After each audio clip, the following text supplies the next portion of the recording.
नमस्कार दोस्तों, हमारे YouTube चैनल एग्जाम लर्नर में आपका स्वागत है। दोस्तों आज के इस वीडियो में हम लोग जो है भौतिक विज्ञान के यूपीपीसीएस 2012 से लेकर के 2019 तक के प्री और मेंस परीक्षाओं में पूछे गए सभी प्रश्नों को देखेंगे। ये आपके आने वाले एग्जाम यूपीपीसीएस के लिए जो है बहुत ही महत्वपूर्ण है।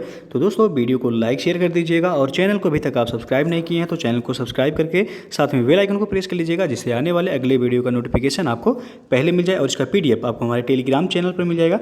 नीचे डिस्क्रिप्शन में टेलीग्राम का लिंक दे दिया गया, वहाँ से ज्वाइन करके आप PDF डाउनलोड कर सकते हैं। तो चलिए शुरू करते हैं।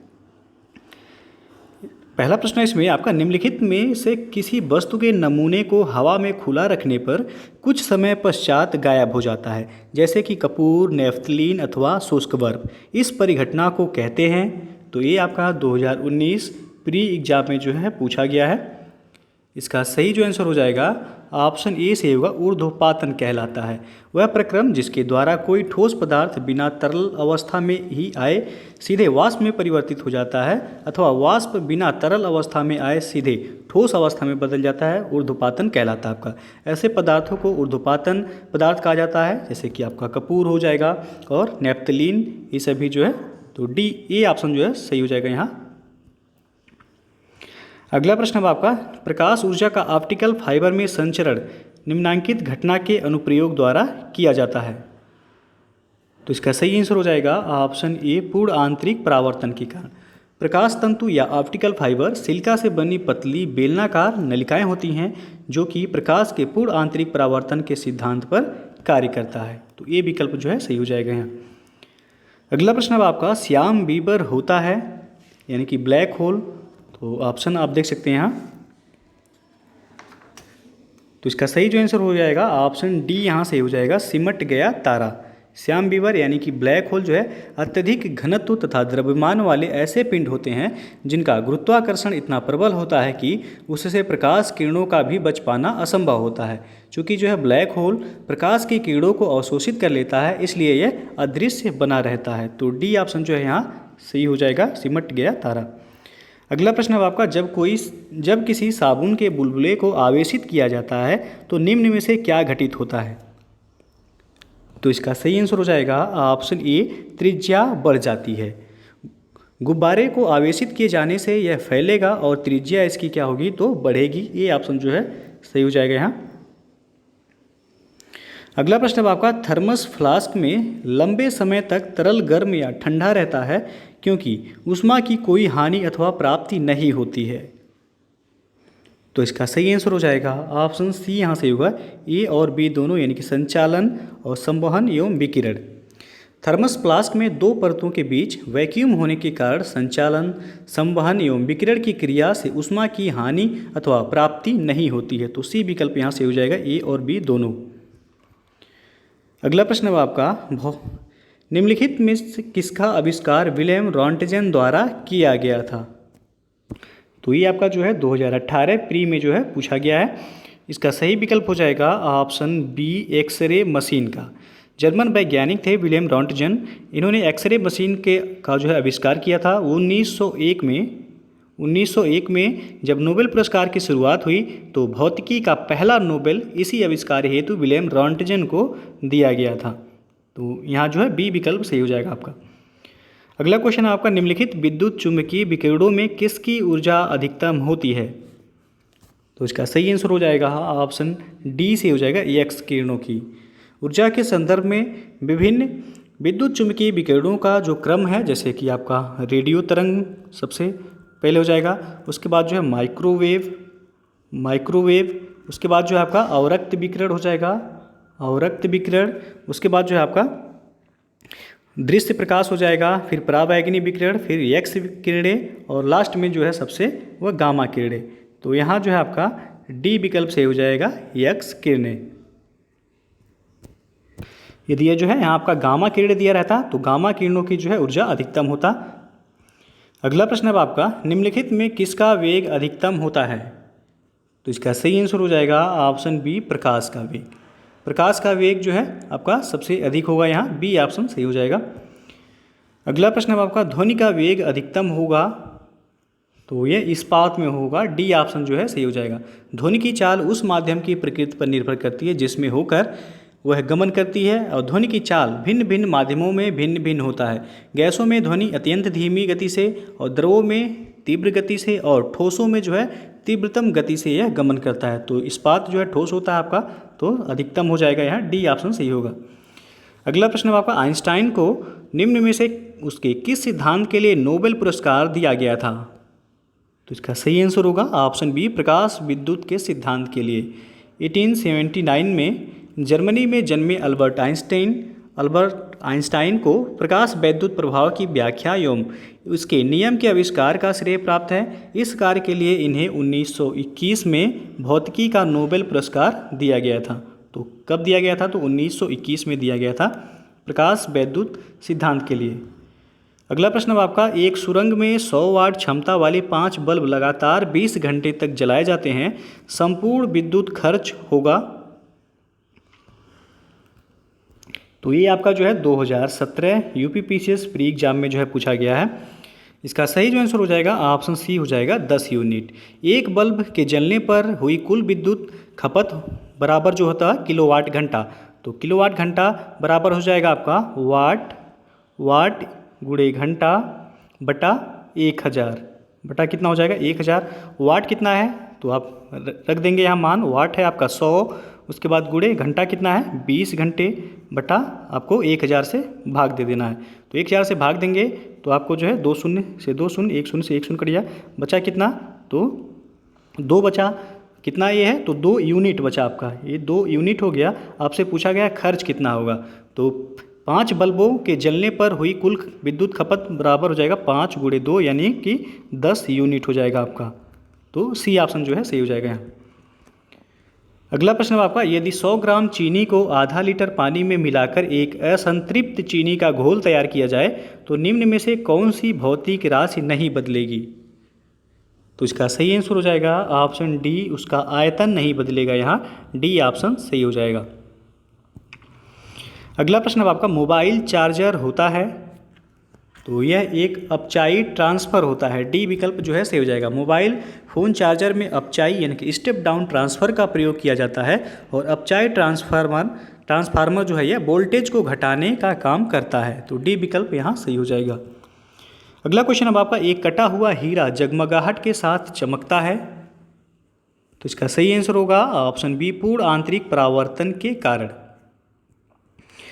अगला प्रश्न है आपका, टेलीविज़न दर्शक डिश एंटीना प्रयुक्त करते हुए बरसात में उपग्रह सिग्नल नहीं प्राप्त करते क्योंकि पहला दिया गया पे एंटीना छोटे होते हैं, दूसरा है वर्षा की बूंदें रेडियो तरंगों की ऊर्जा अवशोषित करती हैं, तीसरा है वर्षा की बूंदें रेडियो तरंगों की ऊर्जा की मूल दिशा को विचलित करती हैं। तो उपरोक्त कथनों में से कौन सही है?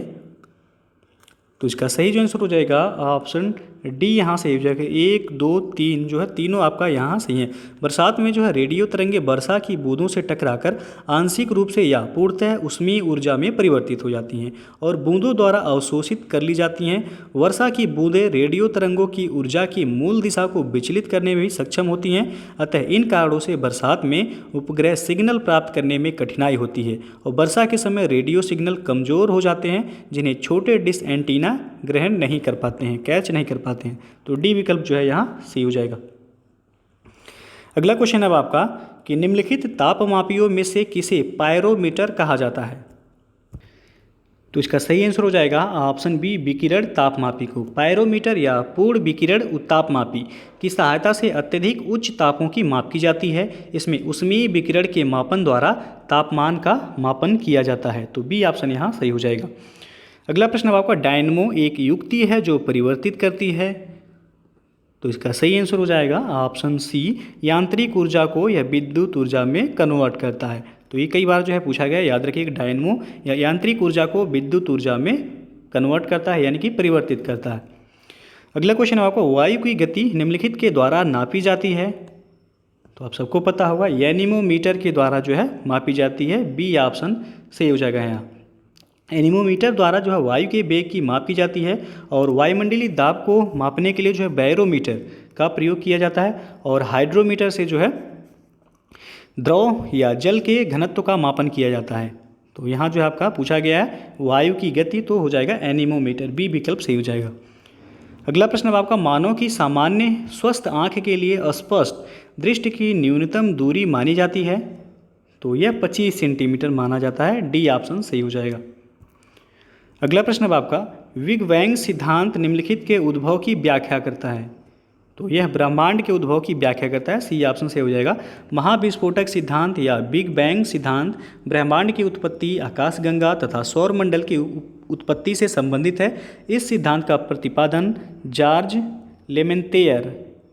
लेमेंतेयर ने किया था और बाद में रॉबर्ट वैगनर ने 1967 ईस्वी में इस सिद्धांत की व्याख्या प्रस्तुत की। और वह अवस्था जब संपूर्ण ब्रह्मांड एक गर्म एवं सघन बिंदु पर आज से करीब 15 अरब वर्ष पूर्व केंद्रित था। अत्यधिक संकेंद्रण के कारण जो है बिंदु में आकस्मिक महाविस्फोट हुआ, जिसे ब्रह्मांड विस्फोट या बिग बैंग की उपमा दी गई थी।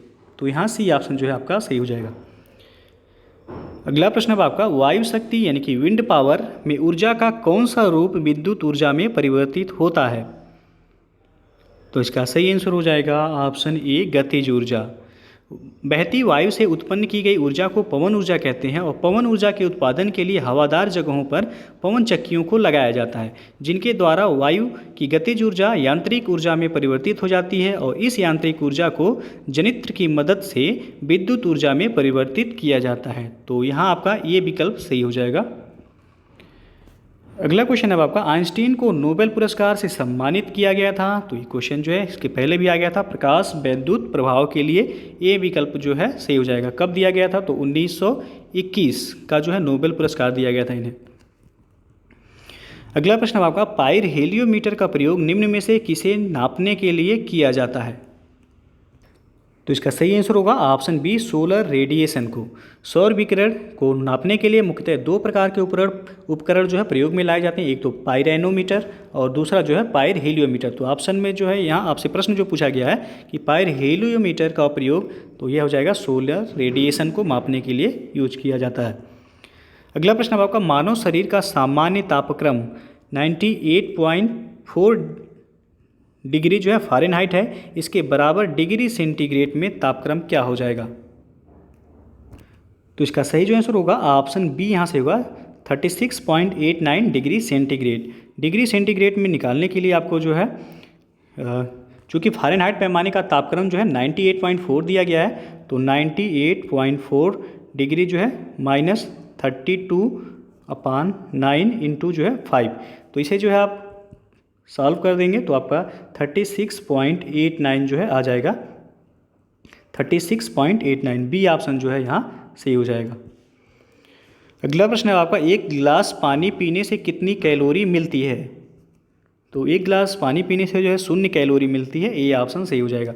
पानी यह कैलोरी फ्री जो है होता है, अतः एक गिलास पानी पीने से मिलने वाली कैलोरी की मात्रा जो होगी वह 0 होगी। अगला क्वेश्चन है आपका, आकाश का नीला रंग इस कारण होता है?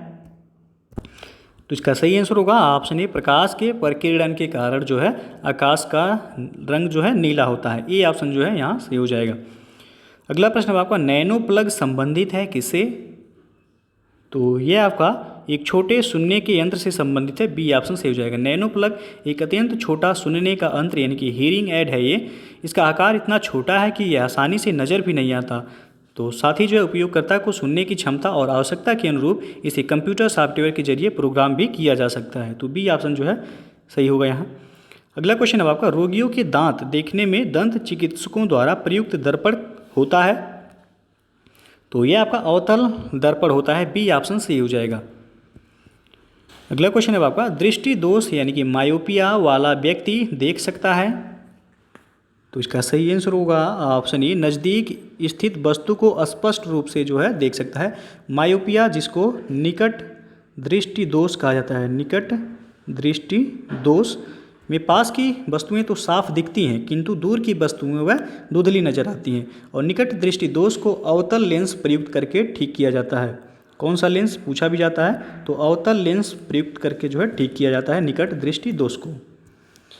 अगला प्रश्न अब आपका कि ब्लैक होल की जानकारी सर्वप्रथम दी थी? तो इसका सही जो आंसर हो जाएगा ऑप्शन सी से होगा यस चंद्रशेखर ने। ब्लैक होल एक ऐसा खगोलीय क्षेत्र है जिसका गुरुत्वाकर्षण क्षेत्र इतना शक्तिशाली होता है कि प्रकाश सहित कुछ भी इसके खिंचाव से बच नहीं सकता है। भारतीय अमेरिकी खगोलविद सुब्रमण्यम चंद्रशेखर सीमा के सिद्धांत का जो है प्रतिपादन करने के लिए ये प्रसिद्ध हैं। तो यहाँ जो है सी ऑप्शन आपका सही हो जाएगा। अगला क्वेश्चन आपका, कार के पीछे आने वाले यातायात को देखने के लिए निम्नलिखित प्रकार के दर्पणों में से किसका उपयोग होता है? तो इसका सही आंसर हो जाएगा ऑप्शन ए, उत्तल दर्पण का प्रयोग किया जाता है। उत्तल दर्पण द्वारा प्रतिबिंब आभासी और सीधे एवं वस्तु से छोटे बनते हैं। इसके द्वारा काफ़ी बड़े क्षेत्र की वस्तुओं का प्रतिबिंब एक छोटे से क्षेत्र में बन जाता है। इस प्रकार उत्तल दर्पण का दृष्टि क्षेत्र अधिक होता है, इसलिए इसे मोटर वाहनों तथा बसों में चालक के बगल में पीछे के ट्रैफिक के दृश्य को देखने के लिए जो है लगाया जाता है। ये ऑप्शन सही हो जाएगा यहाँ। अगला प्रश्न अब आपका, आइंस्टाइन को नोबेल पुरस्कार दिया गया था, तो ये भी पहले भी बताया गया है, प्रकाश वैद्युत प्रभाव के लिए। सी ऑप्शन सही हो जाएगा। अगला क्वेश्चन आपका, प्रेशर कुकर में भोजन कम समय में तैयार हो जाता है क्योंकि? तो इसका सही आंसर हो जाएगा ऑप्शन ए, जल का क्वथनांक बढ़ जाता है। प्रेशर कुकर में वायुदाब सामान्य कमरे के वायुदाब से लगभग 2 गुना होता है। इसी कारण इसमें पानी लगभग 120 डिग्री सेंटीग्रेड पर जो है उबलता है। फलतः इसमें अधिक ऊष्मा होता है। यही कारण है कि प्रेशर कुकर में खाना जल्दी से पक जाता है। अगला प्रश्न आपका, प्रकाश के एक बिंदु स्रोत को 2 समानांतर समतल दर्पणों के मध्य रखने पर कितने प्रतिबिंब बनेंगे? तो इसका सही आंसर हो जाएगा ऑप्शन डी, अनंत। 2 समानांतर समतल दर्पणों के बीच यदि किसी प्रकाश के एक बिंदु स्रोत को रखा जाता है तो बनने वाले प्रतिबिंबों की संख्या अनंत होगा, क्योंकि प्रत्येक प्रतिबिंब परावर्तित होकर एक नया प्रतिबिंब बनाता है और इस तरह यह क्रम चलता रहता है आपका। तो डी ऑप्शन जो है सही हो जाएगा, अनंत। अगला प्रश्न अब आपका हरित क्रांति संबंधित है, तो यह आपका गेहूं उत्पादन से संबंधित हो जाएगा। सी ऑप्शन सही हो जाएगा। भारत में हरित क्रांति की शुरुआत 1966-67 ईस्वी से हुई थी और हरित क्रांति का प्रारंभ करने का श्रेय नोबेल पुरस्कार विजेता प्रोफेसर नॉर्मन बोरलॉग को जाता है। उनके द्वारा विकसित उन्नत किस्म के गेहूं के बीजों द्वारा इसकी उत्पादकता को 2 से 2.5 गुना बढ़ाए जाने में सफलता मिली, जो कि हरित क्रांति का आधार बना। तो यहाँ सी ऑप्शन जो है सही हो जाएगा। अगला प्रश्न अब आपका, ट्रांजिस्टर बनाने के लिए सर्वाधिक प्रयुक्त पदार्थ कौन सा है? तो वह है आपका सिलिकॉन। ट्रांजिस्टर के निर्माण में सिलिकॉन तथा जर्मेनियम जैसे अर्धचालकों का प्रयोग किया जाता है। तो जो है बी ऑप्शन सही हो जाएगा, सिलिकॉन और जर्मेनियम। ये भी पूछा जाता है कि अर्धचालक कौन से पदार्थ हैं, तो सिलिकॉन और जर्मेनियम भी। अगला क्वेश्चन अब आपका, किसी व्यक्ति का पूरा प्रतिबिंब देखने के लिए एक समतल दर्पण की न्यूनतम ऊंचाई होती है?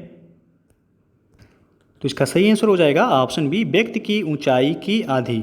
अगर कोई एच ऊंचाई का व्यक्ति समतल दर्पण में अपना पूर्ण प्रतिबिंब देखना चाहता है तो समतल दर्पण की न्यूनतम ऊंचाई जो होना चाहिए h/2 होना चाहिए। तो व्यक्ति की ऊंचाई की यानी कि आधी होनी चाहिए। तो बी ऑप्शन जो है सही हो जाएगा यहाँ।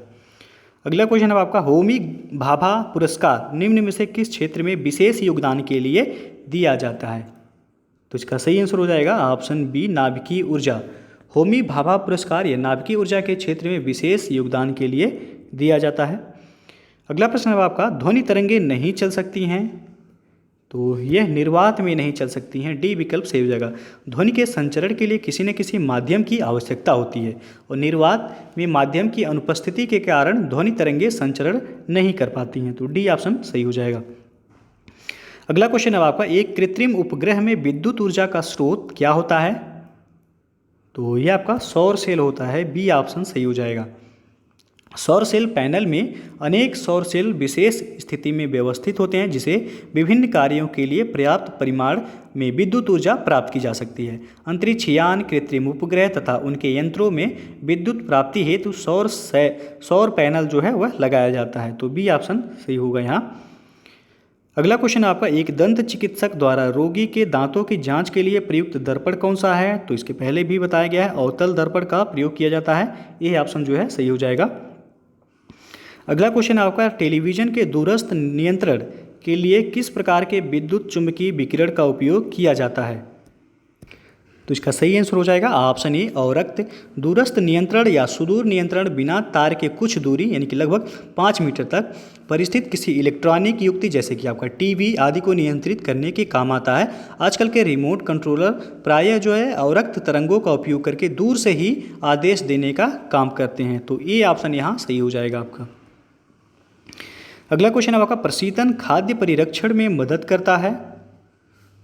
तो ये आपका जैव रासायनिक अभिक्रियाओं की दर कम करके जो है यह मदद करता है। प्रशीतन का कार्य खाद्य पदार्थ को जीवाणु मुक्त करना नहीं है। अत्यधिक ठंड की स्थिति में भी जीवाणु ईस्ट आदि की वृद्धि अथवा एंजाइम की क्रिया रोकी नहीं जा सकती।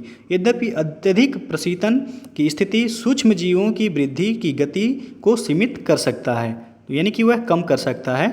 तो बी ऑप्शन सही हो जाएगा यहाँ। अगला प्रश्न अब आपका किस स्तर यानी कि डेसिबल में से अधिक की ध्वनि खतरनाक ध्वनि प्रदूषण कहलाता है। तो यह आपका 80 डेसिबल। कानों के अंदर सूक्ष्म तंत्रिका कोशिकाएं होती हैं जो ध्वनि संकेतों को मस्तिष्क तक पहुंचाती हैं। 80 डेसिबल से अधिक ध्वनि तंत्रिका कोशिकाओं को अक्षम बना सकती हैं और व्यक्ति बहरेपन का शिकार हो जाता है। अगला प्रश्न अब आपका मृग मरीचिका का कारण है। तो इसका सही आंसर हो जाएगा ऑप्शन डी प्रकाश का पूर्ण आंतरिक परावर्तन। मृग मरीचिका एक प्रकार का जो है वायुमंडलीय दृष्टि भ्रम होता है ये, तो यह प्रकाश का पूर्ण आंतरिक परावर्तन के कारण जो है होता है। अगला प्रश्न आपका प्रकाश का रंग निर्धारित होता है। तो इसका सही आंसर हो जाएगा ऑप्शन बी तरंग दैर्घ्य से। बी ऑप्शन जो है सही हो जाएगा। प्रकाश के रंग का निर्धारण उसके तरंग दैर्घ्य से होता है। भिन्न भिन्न रंग के प्रकाश का तरंग दैर्घ्य भिन्न भिन्न होता है और लाल रंग के प्रकाश का तरंग दैर्घ्य सबसे अधिक होता है और बैगनी रंग के प्रकाश का तरंग दैर्घ्य सबसे कम होता है। तो ये भी जो है पूछा गया सबसे अधिक किस रंग का तरंग दैर्घ्य होता है, तो लाल रंग का, और सबसे कम जो है वह बैगनी रंग का होता है। अगला प्रश्न है आपका प्रासरव्य वे ध्वनियाँ हैं जिनकी आवृत्ति होती है। तो इसका सही आंसर हो जाएगा ऑप्शन ए 20,000 हर्ट्ज से अधिक जो है प्रासरव्य ध्वनियाँ होती हैं। अगला प्रश्न अब आपका मिट्टी के घड़े में निम्न में से किस क्रिया के कारण जल ठंडा रहता है। तो ऑप्शन आप देख सकते हैं यहाँ। तो इसका सही जो आंसर हो जाएगा ऑप्शन बी सही हो जाएगा यहाँ वाष्पीकरण के कारण। मिट्टी के घड़े की दीवारों में असंख्य सूक्ष्म छिद्र होते हैं। इन छिद्रों से पानी रिसता रहता है और जिस कारण घड़े की सतह पर हमेशा गीलापन रहता है। छिद्रों से निकले पानी का वाष्पोत्सर्जन होता रहता है। जिस सतह पर वाष्पोत्सर्जन होता है वह सतह ठंडी हो जाती है, यानी उस सतह का तापमान जो है गिर जाता है। तो बी विकल्प जो है यहाँ सही हो जाएगा। अगला प्रश्न है आपका लेजर एक युक्ति है जिसके द्वारा उत्पन्न किया जाता है। तो इसका सही आंसर होगा ऑप्शन डी उद्दीप्त विकिरण। लेजर का फुल फॉर्म जो है पूछा जाता है LASER, इसका फुल फॉर्म जो है पूछा जाता है। तो light amplification by stimulated emission of radiation, इसका जो है फुल फॉर्म होता है। का संक्षिप्त जो है ये रूप है लेजर का। लाइट, एक बार फिर से सुन लीजिए, light amplification by stimulated emission of radiation. इस युक्ति के द्वारा जो है उद्दीपित विकिरण उत्पन्न किया जाता है। तो कभी कभी पूछ देगा प्रश्न कि लेजर में जो है ई का मतलब क्या होता है। ई का मतलब क्या होगा, तो इमिशन होता है। ई मतलब एमिशन। अगला क्वेश्चन है आपका लोलक घड़ियां गर्मियों में सुस्त हो जाती हैं क्योंकि। तो इसका सही आंसर हो जाएगा ऑप्शन सी लोलक की लंबाई वह बढ़ जाती है। गर्मियों में जो है लोलक की लंबाई बढ़ने के कारण उसका आवर्तकाल भी बढ़ जाता है। परिणामतः लोलक घड़ियां जो है गर्मियों में वह सुस्त हो जाती हैं। तो सी विकल्प आपका सही हो जाएगा। अगला क्वेश्चन आपका होमी भाभा पुरस्कार किस क्षेत्र में विशेष योगदान के लिए दिया जाता है। तो ये भी बताया गया है नाभिकीय ऊर्जा में विशेष योगदान के लिए दिया जाता है। अगला क्वेश्चन आपका जब बर्फ पिघलता है तब। तो इसका सही आंसर हो जाएगा ऑप्शन बी आयतन घटता है। ढला हुआ लोहा, बर्फ या एंटीमोनी, बिस्मथ, पीतल आदि गलने पर आयतन में जो है सिकुड़ते हैं। इस प्रकार के ठोस अपने ही गले द्रव में प्लवन करते रहते हैं। तो यहाँ जो है बी विकल्प सही होगा। जब बर्फ पिघलता है तो आयतन उसका क्या होता है, तो घटता है। बी ऑप्शन जो है सही हो जाएगा। दोस्तों अनअकैडमी जो है यूपीपीएससी आरओ मेंस के लिए एक प्रैक्टिस बैच लॉन्च कर रहा है जो कि 22 दिसंबर 2020 को आपको पता है आरओ मेंस प्रस्तावित है। यह बैच आपको अपना सर्वश्रेष्ठ देने में काफ़ी हेल्प करेगा। इसमें आपको अनअकैडमी के टॉप एजुकेटर्स द्वारा मॉक टेस्ट और डाउट सेशन के साथ लाइव मार्गदर्शन प्रदान किए जाएंगे। यह बैच आपका 12 अक्टूबर 2020 से जो है स्टार्ट हो रहा है। तो जो लोग भी जो है मेंस की तैयारी करना चाहते हैं जुड़ सकते हैं। उसके लिए आपको अनअकैडमी का लर्निंग ऐप सबसे पहले इंस्टॉल करना होगा। उसके बाद आपको लॉगिन करना होगा। फिर जो है आपको सब्सक्रिप्शन लेना है 1 महीने 2 महीने 3 महीने जो भी है। उसके लिए आप यदि हमारा रेफरल कोड यूज करते हैं एग्जाम लर्नर, आप उसके लिए जो है कैपिटल लेटर में लिखिएगा एग्जाम लर्नर एक ही साथ लिखिएगा आप, तो आपको जो है 10% का डिस्काउंट मिल जाएगा। 10% का डिस्काउंट मिलेगा। कोई भी जो है आप सब्सक्रिप्शन लेते हैं अनअकैडमी पर, यदि ये कोड यूज करते हैं आप एग्जाम लर्नर, तो आपको 10% की छूट मिल जाएगी।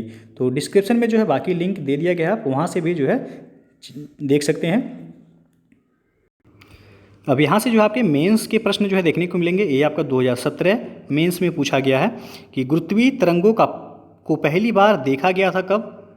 तो इसका सही आंसर हो जाएगा ऑप्शन बी सितंबर 2015 में। अंतरिक्ष में तीव्र वेग से गतिमान पिंडों द्वारा उत्पन्न गुरुत्वीय तरंगों का प्रत्यक्ष रूप से पता लगाने के लिए अमेरिका में 2 स्थानों पर लीगो वेधशालाएं स्थापित की गई हैं। दोनों लीगो डिटेक्टरों द्वारा पृथ्वी पर गुरुत्वीय तरंगों को सर्वप्रथम 14 सितंबर 2015 को रिकॉर्ड किया गया था। तो डेट जो है याद रखिएगा 14 सितंबर 2015 को। अगला क्वेश्चन है आपका, ध्वनि का एक महत्वपूर्ण अभिलक्षण तारत्व यानी कि पिच है जो निर्भर करता है। तो ये आपका आवृत्ति पर निर्भर करता है, बी ऑप्शन सही हो जाएगा। ध्वनि का वह लक्षण जिसके कारण हम ध्वनि को मोटी या पतली कहते हैं तारत्व कहलाता है, और ध्वनि का तारत्व उसकी आवृत्ति पर निर्भर करता है। अगला क्वेश्चन है आपका, ध्वनि की मूलभूत इकाई कहलाती है। तो यह ध्वनि ग्राम कहलाता है, बी ऑप्शन सही हो जाएगा। किसी भाषा या बोली में स्वेनिम या उच्चारित ध्वनि की सबसे छोटी इकाई है। स्वेनिम के लिए ध्वनि ग्राम, स्वेन ग्राम आदि शब्द भी प्रयोग किए जाते हैं। तो बी ऑप्शन यहाँ से हो जाएगा ध्वनि ग्राम। अगला क्वेश्चन है आपका, मोतियाबिंद द्वारा मानव नेत्र का निम्नलिखित में से कौन सा भाग प्रभावित होता है। तो ये आपका ऑप्शन डी यहाँ से हो जाएगा, उपरोक्त में से कोई नहीं। आँख की पुतली के पीछे एक लेंस होता है जो कि केंद्र पर मोटा होता है। मोतियाबिंद होने पर नेत्र दृष्टि धुंधली हो जाती है। यह नेत्र लेंस के धुंधला हो जाने के कारण होता है, जिसके निदान हेतु अपारदर्शी लेंस को हटाकर नया कृत्रिम लेंस लगा दिया जाता है। तो यहाँ आपका डी विकल्प से हो जाएगा, उपरोक्त में से कोई नहीं। अगला प्रश्न आपका, हमें हरी घास का रंग हरा दिखाई देता है क्योंकि। इसका सही आंसर हो जाएगा ऑप्शन ए, यह हरे रंग के प्रकाश को हमारी आंखों पर परावर्तित करती है। तो ए ऑप्शन सही हो जाएगा। अगला प्रश्न है आपका, एक पिंड का अधिकतम भार निम्नलिखित में से किसमें होता है। तो ये आपका हाइड्रोजन में होगा, सी ऑप्शन सही हो जाएगा। किसी पिंड का द्रव्यमान सदैव नियत रहता है और उसका भार 2 चीज़ों पर निर्भर करता है। पहला गुरुत्व बल पर, दूसरा पिंड पर लगने वाला उत्क्षेप बल पर। तो हाइड्रोजन जो है सबसे हल्का और विरल माध्यम है, अतः उसके द्वारा लगाया गया उत्क्षेप बल सबसे कम होगा, अतः पिंड का भार हाइड्रोजन में सर्वाधिक होगा। अगला क्वेश्चन है आपका, एक गर्म पिंड 90 डिग्री सेंटीग्रेड से 75 डिग्री सेंटीग्रेड तक ठंडा होने में 25 सेकंड का समय लेता है, तो फिर वह 75 डिग्री से 60 डिग्री सेंटीग्रेड तक ठंडा होने में कितना समय लेगा। तो इसका सही जो आंसर हो जाएगा ऑप्शन ए सही हो जाएगा यहाँ 25 सेकंड। ऊष्मागतिकी सिद्धांत के अनुसार किसी निश्चित पदार्थ की समान परिस्थिति में ठंडा या गर्म होने की दर वह नियत रहती है, अतः आपका 90 से 75 डिग्री सेंटीग्रेड तक ठंडा होने में 25 सेकंड का समय लगता है। तो 15 डिग्री सेंटीग्रेड जो है ताप कम हुआ है, अतः आपका 75 डिग्री से 60 डिग्री में 15 डिग्री सेंटीग्रेड में कमी में भी जो है आपका 25 सेकंड ही लगेगा। कितना, तो 25 सेकंड। ये ऑप्शन जो है सही हो जाएगा।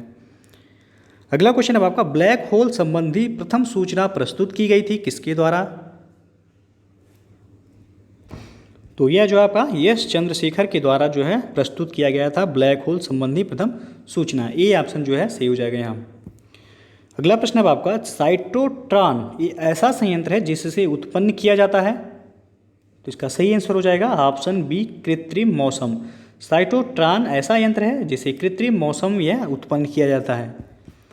अगला क्वेश्चन है आपका, निम्नलिखित संयंत्रों में से किसका उपयोग अत्यधिक उच्च ताप को मापने में किया जाता है। तो बताया भी गया है, पायरोमीटर को अत्यधिक उच्च ताप मापने के लिए जो है यूज किया जाता है। अगला क्वेश्चन अब आपका, निम्नलिखित वैज्ञानिकों में से किसने नवीन सापेक्षता सिद्धांत प्रतिपादित किया था? तो ऑप्शन आप देख सकते हैं यहाँ। तो इसका सही जो आंसर हो जाएगा यहाँ ऑप्शन ए सही हो जाएगा, जे.बी. नार्लिकर। ये ऑप्शन जो है सही हो जाएगा। जे.बी. नार्लिकर ने नवीन सापेक्षता सिद्धांत का प्रतिपादन किया था। उन्होंने वरिष्ठ वैज्ञानिक डॉक्टर फ्रेड होयले के साथ मिलकर के आइंस्टीन के सापेक्षता सिद्धांत में संशोधन कर यह सिद्धांत दिया था। अगला प्रश्न है आपका, निम्नलिखित में से किस परिघटना का उपयोग ऑप्टिकल फाइबर में किया जाता है? तो इसका सही आंसर होगा ऑप्शन सी, पूर्ण आंतरिक परावर्तन का। प्रकाश तंतु यानी कि ऑप्टिकल फाइबर कांच या सिलिका या फिर प्लास्टिक से निर्मित अत्यधिक पतली बेलनाकार खोखली नलिकाएं होती हैं जो कि प्रकाश के पूर्ण आंतरिक परावर्तन के सिद्धांत पर कार्य करती हैं। इनमें प्रकाश ऊर्जा का किसी प्रकार का क्षय नहीं होता है। तो सी ऑप्शन सही हो जाएगा आपका। अगला प्रश्न है आपका, एक कटा हुआ हीरा जगमगाहट के साथ चमकता है। तो ऑप्शन यहाँ आप देख सकते हैं। तो इसका सही जो आंसर हो जाएगा ऑप्शन ए सही हो जाएगा यहाँ, पूर्ण आंतरिक परावर्तन के कारण। हीरे के चमकने का प्रमुख कारण जो है उसका पूर्ण आंतरिक परावर्तन ही है, क्योंकि हीरे का अपवर्तनांक बहुत अधिक होने के कारण इसका क्रांतिक कोण जो है आपका कितना होता है? तो 24 डिग्री होता है। क्रांतिक कोण कितना होता है? 24 डिग्री होता है। अतः जब विशेष रूप से काटे गए हीरे के अंदर प्रकाश पड़ता है तो हीरे के पृष्ठों पर बार बार पूर्ण आंतरिक परावर्तन होता रहता है। तो ये ऑप्शन जो है यहाँ सही हो जाएगा। अगला प्रश्न है आपका, सूर्य के प्रकाश में रंगों की संख्या होती है। तो इसका सही आंसर हो जाएगा ऑप्शन डी से होगा यहाँ, 7 रंग होता है। सूर्य का श्वेत प्रकाश 7 रंगों का मिश्रण है, बैंगनी, जामुनी, नीला, हरा, पीला, नारंगी और लाल, जिसको जो है विवग्योर भी कहा जाता है। विवग्योर के नाम से भी जाना जाता है। तो याद रखिएगा, सूर्य के प्रकाश में रंगों की संख्या जो होता है 7 होता है। जब जो है श्वेत प्रकाश को किसी प्रिज्म से होकर के पार कराया जाता है तो यह 7 रंगों में विभाजित होता है। इसे ही जो है प्रकाश का विक्षेपण कहा जाता है। अगला प्रश्न है आपका कि जल का अधिकतम घनत्व तो होता है। तो यह 277 केल्विन पर होगा आपका। बी विकल्प सही हो जाएगा। गर्म करने पर 0 डिग्री सेंटीग्रेड से 4 डिग्री सेंटीग्रेड तक जल का घनत्व तो बढ़ता है लेकिन आयतन वह कम होता है, और 4 डिग्री सेंटीग्रेड पर जल का आयतन न्यूनतम तथा घनत्व तो अधिकतम होता है।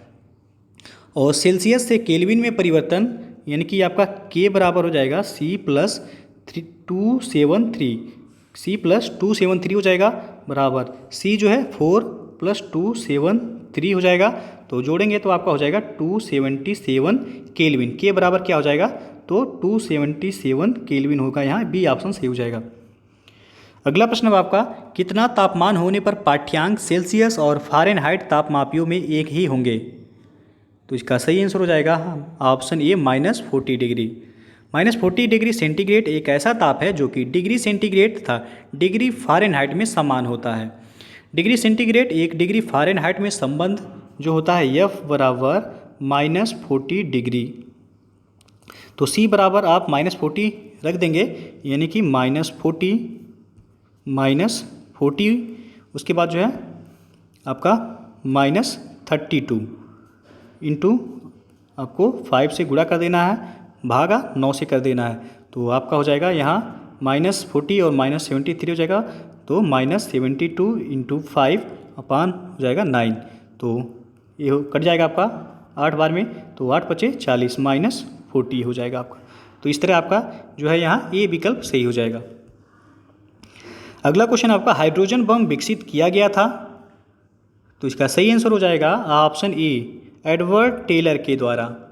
वर्ष 1908 में हंगरी में जन्मे अमेरिकी वैज्ञानिक एडवर्ड टेलर को हाइड्रोजन बम के जनक यानी कि फादर ऑफ हाइड्रोजन बम कहा जाता है। नवंबर 1952 में संयुक्त राज्य अमेरिका द्वारा प्रथम हाइड्रोजन बम का परीक्षण प्रशांत महासागर स्थित मार्शल द्वीप में किया गया था आपका। अगला प्रश्न आपका, नाभिकीय संयंत्रों में ग्रेफाइट का उपयोग किया जाता है। तो यह विमंदक की तरह उपयोग किया जाता है। सी ऑप्शन सही हो जाएगा। अगला क्वेश्चन आपका, भारत में भारी जल बनाया जाता है, तो यह ट्राम्बे में बनाया जाता है। ए विकल्प से हो जाएगा। भारत में भारी जल के उत्पादन की जिम्मेदारी ट्राम्बे, जो कि मुंबई स्थित भारी जल बोर्ड हैवी वाटर बोर्ड की है, जिसका उपयोग नाभिकीय रिएक्टरों में किया जाता है। और भारी जल बोर्ड 7 भारी जल संयंत्रों का संचालन करता है, जो कि बड़ौदा, हजीरा, कोटा, मनगुरु, तालचर, थाल एवं तूतीकोरिन में स्थित है। तो यहाँ आपका ए ऑप्शन सही हो जाएगा। भारत में भारी जल ट्राम्बे में जो है वह बनाया जाता है। अगला क्वेश्चन है आपका, निम्नलिखित में से किसके लिए जीपीएस प्रयुक्त होता है? तो इसका सही आंसर हो जाएगा ऑप्शन सी से हो जाएगा यहाँ, ग्लोबल पोजीशन सिस्टम। जीपीएस का फुल फॉर्म यदि पूछा जाए तो आपका क्या होगा, global position system. C option सही हो जाएगा। यह जीपीएस सिस्टम एक वैश्विक नौवहन उपग्रह प्रणाली है, जिसका विकास संयुक्त राज्य अमेरिका के रक्षा विभाग द्वारा 1995 से जीपीएस ने पूर्ण रूप से नागरिक कार्यों हेतु काम करना प्रारंभ कर दिया था। अगला क्वेश्चन अब आपका, निम्नलिखित में से कौन विद्युत का सर्वोत्तम चालक है? तो चांदी है। चांदी जो है विद्युत का सर्वोत्तम चालक होता है। डी ऑप्शन यहाँ सही हो जाएगा। जिन पदार्थों में विद्युत प्रतिरोधकता अति निम्न होता है उन्हें सुचालक के रूप में जाना जाता है। चांदी जो है ये विद्युत की सर्वोत्तम सुचालक है और सर्वाधिक विद्युत चालकता चांदी की होती है। इसके बाद तांबा, फिर एल्यूमिनियम, फिर लोहा जो है विद्युत की चालकता होती है। अगला प्रश्न अब आपका, किसी अर्धचालक का प्रतिरोध गर्म करने पर, तो इसका सही आंसर हो जाएगा ऑप्शन बी, घटता है। अर्धचालक ऐसे ठोस पदार्थ हैं जिनकी विद्युत प्रतिरोधकता चालकों से अधिक परंतु कुचालकों से कम होती है। और अर्धचालकों की प्रतिरोधकता सामान्य ताप पर जो है आपका 10⁻² तथा 1 ओम के मध्य होता है। अर्धचालक का प्रतिरोध ताप बढ़ने पर कम होता है। और अर्धचालक कौन कौन से हैं? तो आपका सिलिकॉन हो जाएगा, पूछा भी गया। सिलिकॉन और जर्मेनियम जो है ये सेमीकंडक्टर हैं, यानी कि अर्धचालक हैं।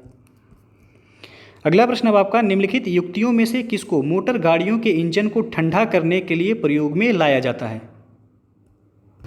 तो इसका सही आंसर हो जाएगा ऑप्शन सी, रेडिएटर।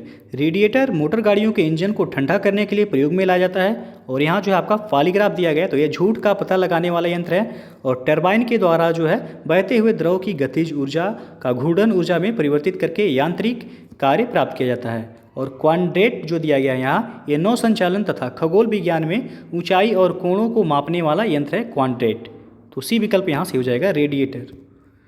अगला प्रश्न आपका, मशीन गन का आविष्कार किया गया था किसके द्वारा? तो इसका सही आंसर हो जाएगा ऑप्शन डी, जेम्स पकल के द्वारा। जेम्स पकल एक अंग्रेज आविष्कारक, वकील और लेखक थे। 1718 ईस्वी में इन्होंने एक बहुशाट गन का आविष्कार किया, जिसे मशीन गन कहा जाता है। और इसलिए इन्हें जो है मशीन गन का पिता भी कहते हैं। J.L. बेयर्ड जो है ये टीवी के आविष्कार किए थे। और कार्ल बेंज द्वारा जो है पेट्रोल चालित कार का आविष्कार किया गया था। अगला प्रश्न अब आपका, ऊष्मीय आयनन सिद्धांत एक महत्वपूर्ण देन है किसका? तो यह एम.एन. साहा का देन है। बी ऑप्शन जो है सही हो जाएगा। एम.एन. साहा का महत्वपूर्ण योगदान ऊष्मीय आयनन सिद्धांत प्रतिपादित करना रहा है।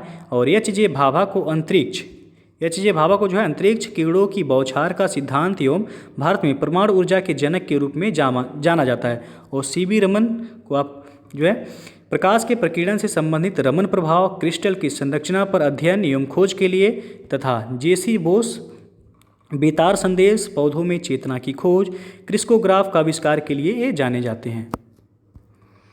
अगला प्रश्न अब आपका, निम्नलिखित सिद्धांत पर रॉकेट कार्य करता है? तो यह संवेग संरक्षण पर कार्य करता है। सी ऑप्शन सही हो जाएगा। रॉकेट के ऊपर जाने का सिद्धांत संवेग संरक्षण पर आधारित है। रॉकेट से गैसें अत्यधिक वेग से पीछे की ओर निकलती हैं, जो कि रॉकेट के ऊपर उठने के लिए आवश्यक संवेग प्रदान करती हैं। संवेग संरक्षण नियम के अनुसार एक वस्तु में जितना संवेग परिवर्तन होता है, दूसरी में उतना ही संवेग परिवर्तन विपरीत दिशा में हो जाता है। तो यहाँ सी ऑप्शन सही हो जाएगा, संवेग संरक्षण। अगला क्वेश्चन है आपका, साबुन के बुलबुले के अंदर का दाब, तो इसका सही आंसर हो जाएगा ऑप्शन ए, वायुमंडलीय दाब से अधिक होता है। साबुन के घोल के बुलबुले बड़े इसलिए होते हैं क्योंकि जल में साबुन घुलने पर उसका पृष्ठ तनाव कम हो जाता है। और बुलबुले के अंदर का दाब सदैव बाहर के वायुमंडलीय दाब से अधिक होता है। तो यहाँ ए विकल्प जो है सही हो जाएगा। अगला प्रश्न आपका, निम्नलिखित में से कौन ऊष्मा का सर्वाधिक उत्तम चालक है? तो यह आपका पारा है, बी ऑप्शन सही हो जाएगा। धातुएं जो है यह ऊष्मा की अच्छी चालक होती हैं। धातुएं अधिकांशतः ठोस होती हैं, परंतु पारा एक ऐसी धातु है जो साधारण ताप पर द्रव अवस्था में विद्यमान रहती है, और यह जो है आपका द्रव अवस्था में धातु होने के कारण ऊष्मा का सबसे अच्छा चालक है पारा। अगला क्वेश्चन आपका मरीचिका का बनना उदाहरण है, इस पहले भी बताया गया है। पूर्ण आंतरिक परावर्तन का यह उदाहरण है मरीचिका, इसको दृष्टिभ्रम भी कहा जाता है। अगला प्रश्न आपका निम्नलिखित युक्तियों में से किसके द्वारा भूकंप की तीव्रता का मापन किया जाता है? तो सिस्मोग्राफ के द्वारा भूकंप की तीव्रता का मापन किया जाता है। अगला प्रश्न आपका प्रकाश का रंग निर्धारित होता है, तो यह इसके तरंगदैर्घ्य से निर्धारित होता है, बी ऑप्शन जो है सही हो जाएगा यहाँ। अगला प्रश्न अब आपका निम्नलिखित में से किसका नाभिकीय ईंधन के रूप में प्रयोग नहीं किया जा सकता है? तो यह आपका कैल्शियम। बाकी जो है यूरेनियम, थोरियम और प्लूटोनियम को जो है नाभिकीय ईंधन के रूप में प्रयोग किया जाता है। अगला क्वेश्चन है आपका चंद्रमा पर वायुमंडल नहीं होने का कारण क्या है? तो इसका सही आंसर हो जाएगा ऑप्शन डी, इस पर गैस अणुओं का पलायन वेग उनके वर्ग माध्य मूल से कम होता है, डी ऑप्शन जो है सही हो जाएगा। अगला प्रश्न है आपका लोहे की सुई पानी की सतह पर किस कारण से तैरती रहती है? तो इसका सही आंसर हो जाएगा ऑप्शन बी, पृष्ठ तनाव के कारण। पानी की ऊपरी सतह के अणुओं के संसंजन बल के कारण उत्पन्न पृष्ठ तनाव जब सुई के गुरुत्व बल को संतुलित कर देता है, तब लोहे की सुई पानी की सतह पर तैरता है। आपका बी ऑप्शन यहाँ सही होगा। अगला क्वेश्चन है यदि पृथ्वी का गुरुत्वाकर्षण बल अचानक लुप्त हो जाता है तो निम्न में से कौन सा परिणाम सही होगा? तो इसका सही जो आंसर हो जाएगा ऑप्शन ए यहाँ सही हो जाएगा कि वस्तु का भार शून्य हो जाएगा परंतु द्रव्यमान वही रहेगा। पृथ्वी की सतह के निकट किसी पिंड पर लगने वाला पृथ्वी का गुरुत्वाकर्षण बल यदि अचानक लुप्त हो जाए तो वस्तु का भार शून्य हो जाएगा परंतु द्रव्यमान वही रहेगा, वह नहीं बदलेगा। अगला प्रश्न है आपका अधोलिखित में से कौन सा रंग इंद्रधनुष के मध्य में दिखाई देता है?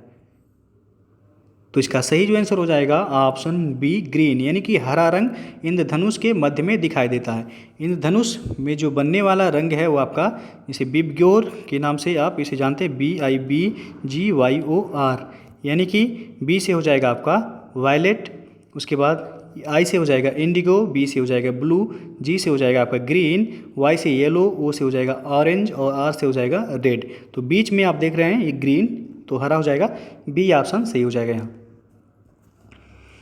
अगला प्रश्न है आपका सूची 1 को सूची 2 के साथ मिलान करना है और कोड के माध्यम से बताना है कि कौन सा ऑप्शन सही हो जाएगा यहाँ। तो चलिए देखते हैं। सबसे पहला आपका दिया गया एनीमोमीटर, तो एनीमोमीटर के द्वारा वायु की वेग को मापा जाता है, ये क्या हो जाएगा तीसरा।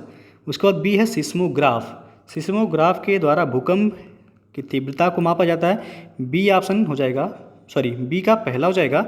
बैरोग्राफ के द्वारा वायुमंडलीय दाब को मापा जाता है, सी का हो जाएगा दूसरा। और हाइग्रोमीटर के द्वारा आर्द्रता मापा जाता है, डी का हो जाएगा चौथा। 3 1 2 4 जिस ऑप्शन में होगा वैसे ही हो जाएगा 3 1 2 4। तो आप देख सकते हैं विकल्प डी जो है सही हो जाएगा 3 1 2 4। अगला प्रश्न है आपका एक काटा हुआ हीरा क्यों जगमगाता है? तो यह आपका पूर्ण आंतरिक परावर्तन के कारण जगमगाता है, पूछा भी गया इसके पहले। हीरे का अपवर्तनांक जो है बहुत अधिक होता है, इसकी कटाई या तराशी इस प्रकार की होती है कि कोई प्रकाश किरण यदि इसके अंदर चली जाए तो बाहर निकलने से पहले उसका कई बार पूर्ण आंतरिक परावर्तन हो। इस प्रकार कई किरणों का पूर्ण आंतरिक परावर्तन होने से हीरे जो है ये चमकते हैं, सी ऑप्शन सही हो जाएगा यहाँ। तो दोस्तों जो है ये था आपका UPPCS 2012 से लेकर के 2019 तक के प्री और मेंस परीक्षाओं में पूछे गए भौतिक विज्ञान के महत्वपूर्ण प्रश्न। तो दोस्तों यदि वीडियो पसंद आया हो तो लाइक शेयर कर दीजिएगा, और चैनल को अभी तक आप सब्सक्राइब नहीं किए हैं तो चैनल को सब्सक्राइब कर लीजिएगा, साथ में बेल आइकन को प्रेस जरूर कर लीजिएगा जिससे आने वाले अगले वीडियो का नोटिफिकेशन आपको पहले मिल जाए। और इसका PDF आपको हमारे टेलीग्राम चैनल पर मिल जाएगा, नीचे डिस्क्रिप्शन में टेलीग्राम का लिंक दे दिया गया, वहाँ से ज्वाइन करके आप PDF डाउनलोड कर सकते हैं। और दोस्तों जो है अनअकैडमी पर UPPSC 2021 का फाउंडेशन कोर्स बैच स्टार्ट हो गया है 16 सितंबर से। तो जो लोग भी जो है अनअकैडमी से जुड़कर यूपीपीएससी की तैयारी करना चाहते हैं वह उनके लिए जो है प्रत्येक बुधवार को यूपीपीएससी के टॉप एजुकेटर्स द्वारा नया बैच जो है स्टार्ट किया जाता है। तो यदि आपको सब्सक्रिप्शन लेना है तो उसके लिए सबसे पहले आपको अनअकैडमी का लर्निंग ऐप इंस्टॉल करना होगा। लर्निंग ऐप इंस्टॉल करने के बाद आपको लॉगिन करना होगा मोबाइल नंबर या ईमेल आईडी के थ्रू। उसके बाद आपको सब्सक्रिप्शन लेना है। सब्सक्रिप्शन लेने के लिए आपको सबसे पहले क्या करना है, तो आप ये रेफरल कोड यूज कीजिएगा एग्ज़ाम लर्नर। एग्ज़ाम लर्नर यदि आप रेफरल कोड यूज करते हैं तो आपको 10% का डिस्काउंट मिल जाएगा। कोई भी बैच का सब्सक्रिप्शन आप लेते हैं तो आपको 10% का डिस्काउंट मिलेगा वहाँ। तो ये कोड जो है यूज ज़रूर कीजिएगा आप लोग। और डिस्क्रिप्शन में भी जो है आपको लिंक भी दिया गया है, वहाँ से भी जो जाकर आप देख सकते हैं। तो दोस्तों वीडियो को पूरा देखने के लिए बहुत बहुत धन्यवाद।